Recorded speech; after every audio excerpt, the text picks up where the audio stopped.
This is Yesterzine, a stupid idea on a forum thread that got way out of hand. It's basically the internet equivalent of deciding on a whim late night in the pub that you're going on a last minute holiday to Aruba.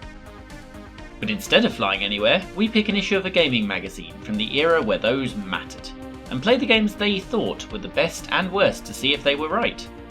And then see if there's anything the magazine can teach us, from an era where internet was just what people from Yorkshire thought the goal of Sega bass fishing was. And this week we encounter a magazine you might think we've seen before, Mean Machines. But confusingly, that magazine was Mean Machines Sega, a different publication. After 24 issues, Mean Machines split into Mean Machines Sega and the excellently named Nintendo Magazine System. So we're actually quite a lot further back in time than you might think when we pick up issue 7 of Mean Machines from April 1991. Mean Machines was a console magazine, and it covered both kinds, Sega and Nintendo.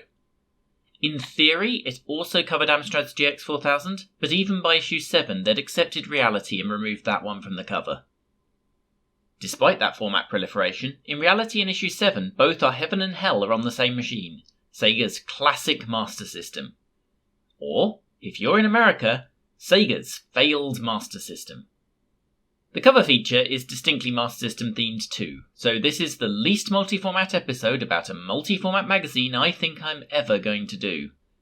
So strap in for 25 minutes of Master System, I guess.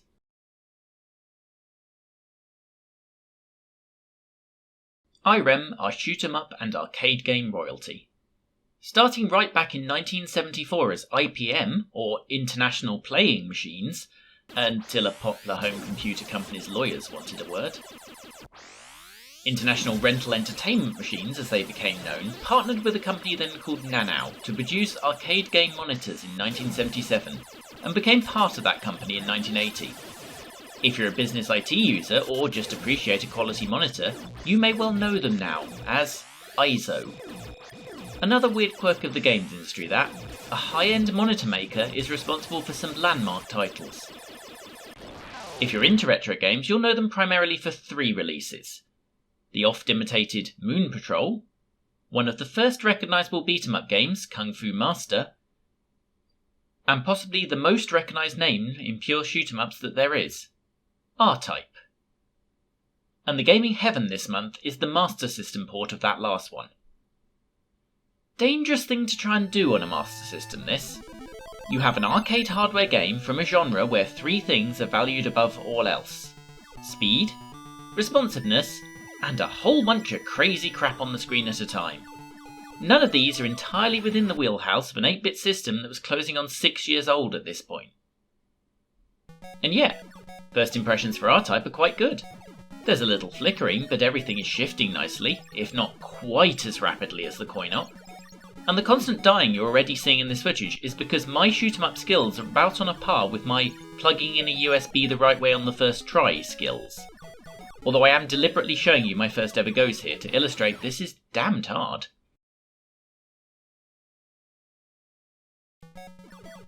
But so it should be. It's an arcade game, and the Master System version does throw a couple of continues into the mix in order to give you half a chance. Or 3 chances. Nonetheless, if I didn't already know this was a game with end-of-level bosses, by the end of my first evening playing this, I still wouldn't know, because I hadn't encountered any, being nowhere near the end of the first of 8 levels in this version, plus a new for the Master System secret one.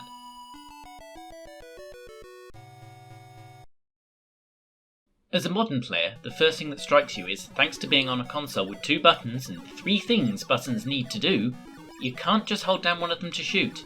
You have to hammer button 1, which is really weird to a modern player used to just holding down a trigger and spraying fiery doom quicker than that time I sneezed while trying to finish making a creme brulee. I can see why a lot of people bought those joypads with the turbo button back in the day. Holding down that first button allows you to charge a super shot, which will be a lot more help when I'm powered up. Finally, the second button is used for controlling the helper drones I am currently in no position to acquire. The thing is though, while it's hard, I mentioned my first evening. I've put a lot of time into this because this thing's addictive. With a very few exceptions, all my deaths have absolutely been skill-based, and it's rarely been unfair. Which means that even though at the start I was burning through a credit every 90 seconds, I was progressing, getting a little further, having some fun. But why am I blathering on when there's a shoot 'em up expert we can call in? This is right in Blogger's area. So I gave him a call, and after comments like, "Who is this? Dudley, I'm not giving you a rematch on Jackal," and "It's 3 AM, can't this wait?" he eventually relented and offered the following. So RType was one of the first Master System games I bought after I got my first Master System back in 1991. It was something of an unknown quantity. I'd heard it was good, and being a die-hard shoot 'em up fan, I sort of had to have it. And then when I got it, I was actually pretty much amazed. Having owned the Commodore 64 version and the Amiga versions before, they were pretty good, but the Master System version just had a really good feel to it. Okay, the graphics weren't as good, but it was really, really good fun. Held together really well, had that extra bonus level in it as well. And of course I couldn't afford a PC Engine to play that spangly version on that, so this bit did really, really well for me. A cracking conversion by the guys at Compile. The guys who made Super Celeste and things like that. Lovely. For more of that nature, check out Bloggo's Power, your friendly local YouTube. IREM, meanwhile, got mostly out of console games after issues stemming from the major 2011 Japanese earthquake. They mostly make pachinko stuff now. They're still owned by ISO, although the old arcade department are now independent company APs, mostly makers of fortune-telling novelty games and Japanese fruit machines. This issue is packed with a phenomenon that was uniquely 90s in many ways: the premium rate phone line advert. Come on, Cole, check back!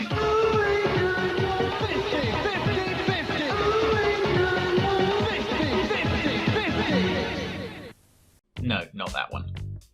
Most of the ads in this magazine are for suppliers of software. We're very much in the pre-Amazon days here, and the only way to find out about these suppliers were these glossy ads with lists of games and prices. The king of such things was Games Club Special Reserve, who were a membership-based online store who had their own mini-magazine for members called NRG. I mentioned this was the early 90s, right? Nonetheless, Special Reserve were always my first choice of place to go, especially when they opened up a couple of retail shops. While the games business fell away in the late 90s, they actually still exist as internet registrar and hostess Friola, who I used for this show's site through sheer sentimentality. But there's some more insidious ones, the first of which we come across on page 38, where you can win a SNES, Mega Drive, Game Gear, or £250 of software by entering a competition. All you have to do is phone up and give your details.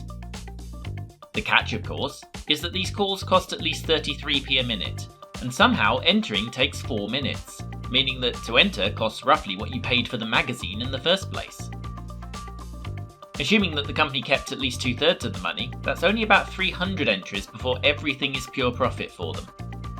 And it's notable the ad says one prize per competition but doesn't give a closing date.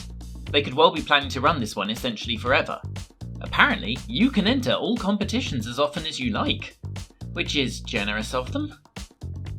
But those are just shonky companies offering dodgy competitions, aren't they? You wouldn't catch Mean Machines themselves pulling such shenanigans. And with that relief, we turn to page 39.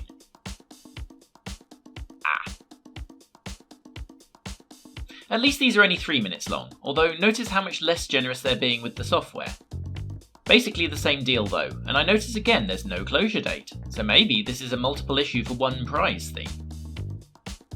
This issue is full of this stuff, and it's not just computer prizes. For the high price of a 5.5 minute phone call, so as much as £2.50 in 1991, this advert offers various motorised prizes. This one again offers no closure date, but does give you the chance to find out who won. The cynical would suggest you'll have no means of verifying those names, of course. After all, if they're giving away what they claim is £4,000, then they probably don't want to give away many of them. That said, even 30 years later, Honda will sell you a new 125cc road bike for that. So I don't believe that figure for a minute. This next one, same deal. 4 minutes, win a machine, no closing date. And a full page ad for this one, advertising a massive 28-inch TV but with the exact same issues. I don't need to show you all of them, but I want to highlight this one that not only has a closing date, but also publishes supposed winners in the advert, revealing that it's probably a quarterly competition. How much can you make in 3 months from a premium rate line, I don't know, but given the number of them in this magazine, I bet it's enough to pay for less than $1,000 in prizes. At the back we have the other kind of gaming premium rate line, the kind that really was murdered by the internet, the advice line. You too can spend up to 44p a minute calling a premium rate pre-recorded tips line in the hope that it's this week they've chosen to feature the one game you're stuck on. Whatever harm Google has done in this world, at least these idiots no longer have a business.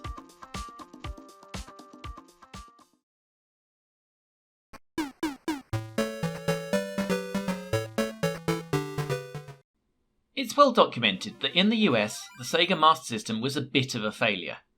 Not quite the disaster some reported, but certainly not a success to the extent it was in the other regions.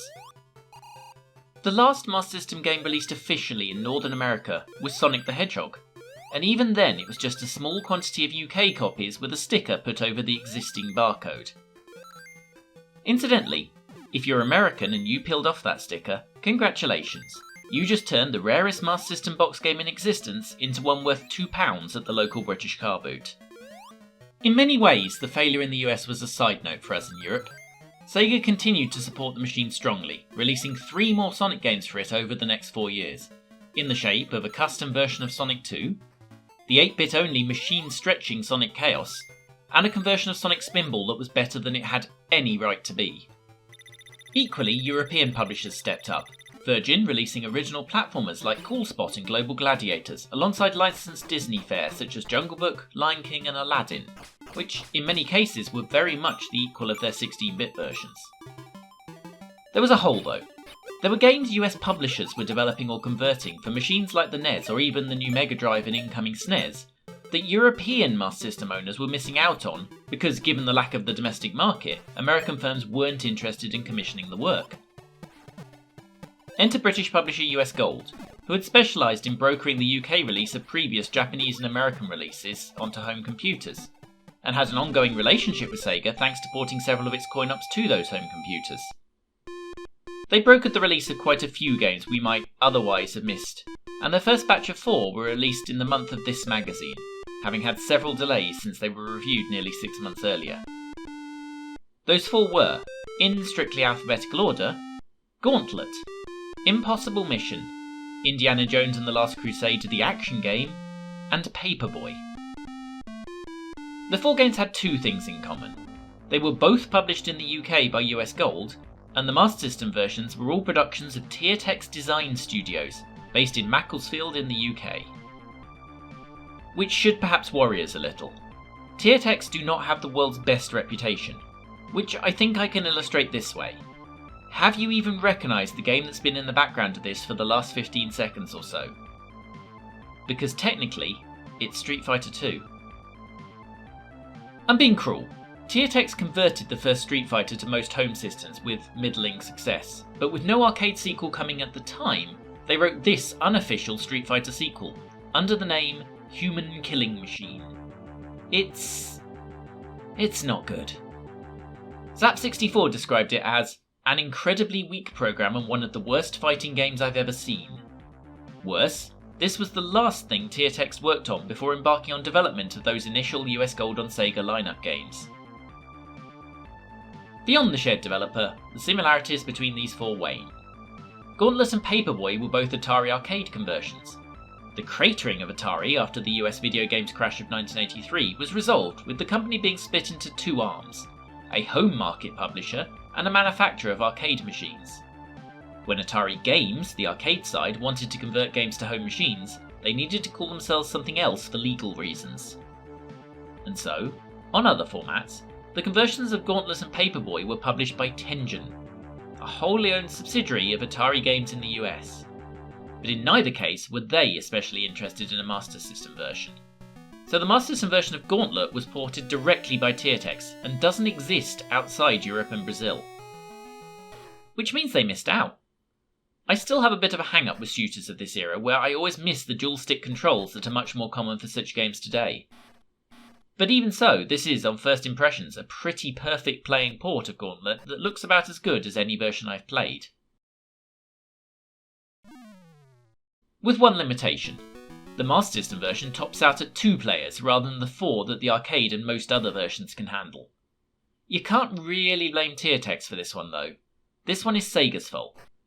The Master System had 2 controller ports and never did get any kind of multi-tap style adapter to ever allow any more, so there was little point putting 4-player support into the game. If you're really picky, there was actually a 2-player cabinet version of the arcade machine, so maybe consider this a conversion of that instead of the original one. Otherwise, it's pretty close to the arcade machine. It appears to have the arcade levels intact, including the warps that allow you to shortcut straight to later ones. It's got all 4 characters, even if you can't use them all at once. It's got all the enemies. But most of all, it's got the speed. For a Master System game, it shifts, despite throwing what is actually quite a lot of moving characters about the place, which is vital as the appeal in Gauntlet is all about being overwhelmed by impossible numbers. This might actually be the best period conversion of Gauntlet from the arcade machine. There's an NES version, but it's pretty much an original 100-level game based on the arcade than a true port. And the Mega Drive didn't really get a straight port either, although 8 years after the arcade original, the legendary M2 released the misnamed Gauntlet 4, which does contain an original mode.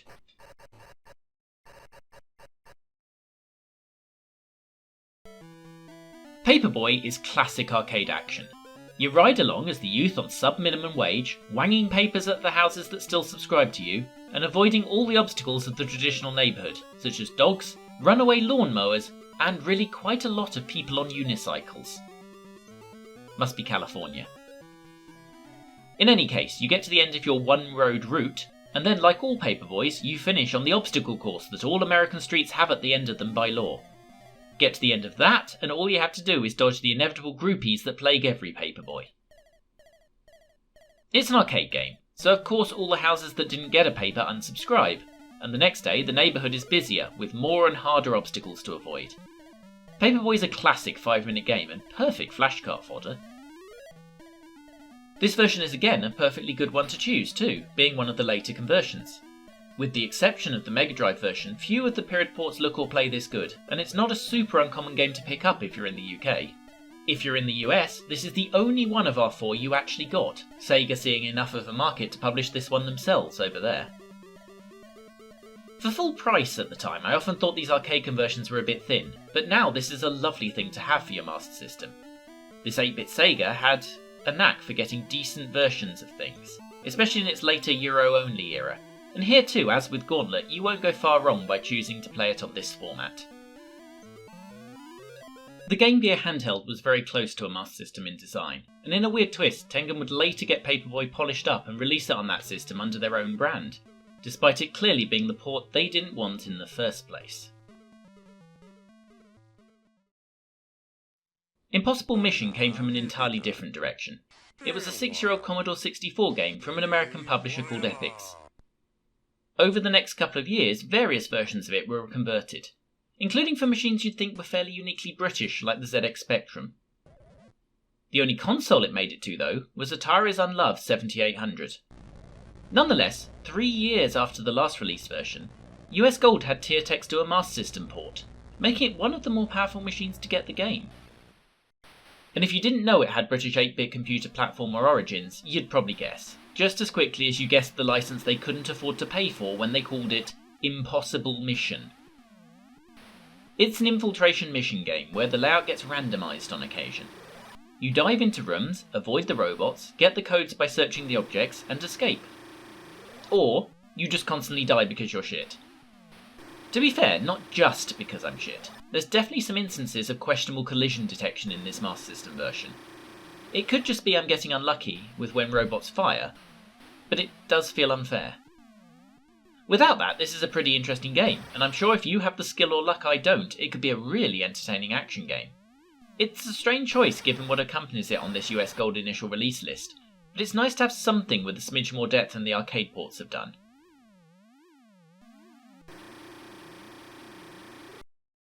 The final one is one of 3 games based on the movie Indiana Jones and the Last Crusade. There was a NES game from 1991 made by Software Creations for Taito. There was a LucasArts graphic adventure for the computers, featuring a fairly early use of the Scum engine that would next appear in The Secret of Monkey Island. But then there's this game, created as an original product by RType for virtually every machine except those by Nintendo.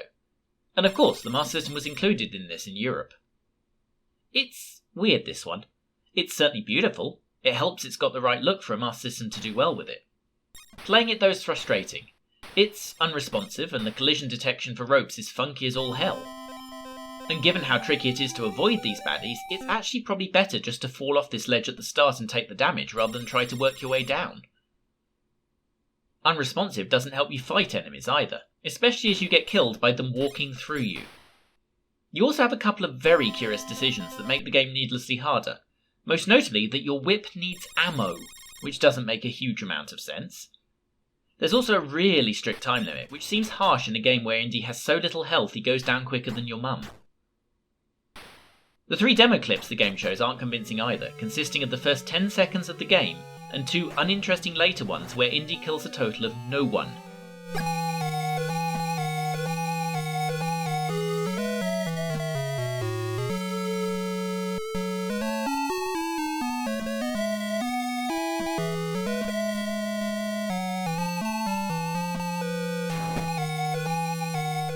So it's difficult to even get tips. That this one is the Tiertex original of the bunch might explain some of their crappy reputation as a development house that wasn't clear from the Gauntless and Paperboy conversions.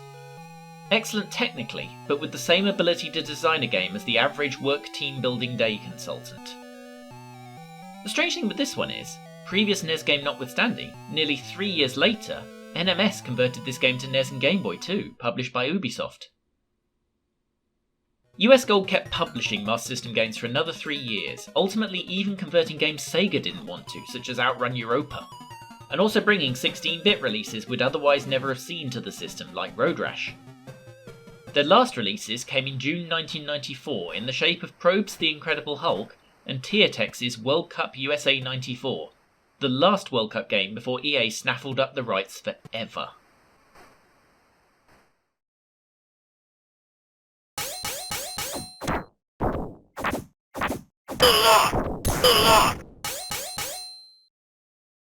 Golden Axe, one of Sega's absolute classic arcade machines, and one whose music ranks right up there with the best in terms of taking you back to your childhood.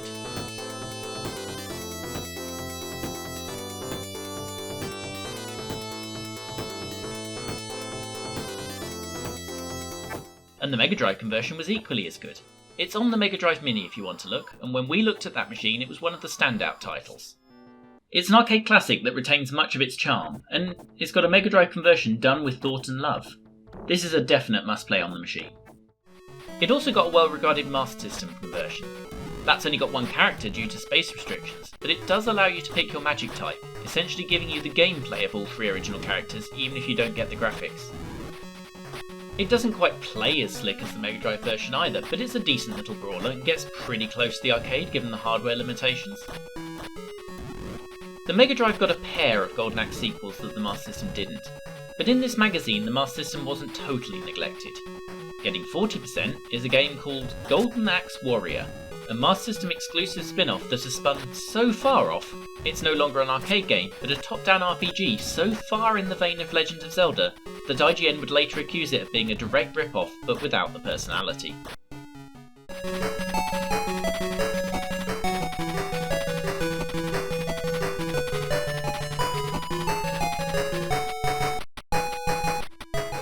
Certainly the immediate first impression starting the game is one of Sega Zelda. For reasons that are unclear, we're starting in a graveyard carrying a sword and shield. Unfortunately, my immediate plan to destroy things like Link on a 3-day ketamine bender is immediately thwarted by neither the plants nor the gravestones being destructible. The houses are very Zelda too. There's people hanging around, there's a store, there's an inn, there's me accidentally stabbing one of them because someone put talk on the same button as stab for some reason. At least that's a mistake they wouldn't make these days. The inn is free, which is handy, but presumably means they just sold my details to a shady Chinese direct marketing company, and I'm going to spend the rest of the game getting ads to make my sword 3 inches longer. We learn that the villain Death Adder has hidden the 9 vital gems in 9 separate dungeons in a Super Zelda-like style, but there's no immediate indication of where those might be located, so we go off on an explore, heading south for no better reason than the fact someone told me difficult enemies were to the north. Enemies too are immediately a bit Zelda, with the traditional stabby killing mechanism. I found lining them up to be a little trickier than its Nintendo developed cousins, but the basic gameplay is going to be familiar to just about everyone. It's tough though. The arrow firing enemies here do have a measure of smarts, and as with Gauntlet, I quickly run into my mental block with these shoot the way you're facing only mechanics. It pays you back a bit for that difficulty though. When you die, you respawn a bit back, but the stuff that you killed remains killed, unlike most games of this type. Although, with that true, you wonder why it bothers to force you to make the trek back out to where you died, given you're not going to face any resistance. Dying does cost some money though, so it's not a freebie scenario by any means. This is, as usual for this series, an emulated version, because that's what you'll have at home most likely. And I should warn you, I did seem to be getting a little graphical corruption, and actually it crashed on me a couple of times on a Raspberry Pi, which might be something to look out for. The accusation of it being Zelda minus the personality is a fair one. There's a lot less dialogue, and you do miss mining for rupees in any convenient undergrowth for instance. But it's not a terrible option for Master System owners. Its competition there would be titles like Wise and Lord of the Sword. What it isn't is a Golden Axe game, and it's up to you how much you care about that in 2020. 30 years ago though, I can certainly see that being a disappointment, much like the side-scrolling Zelda 2 was on the Nintendo side. I will say though, if you're a fan of the genre and you ignored it at the time in favour of titles like Wise, it might well be worth revisiting now. Just don't expect the title to be in any way relevant.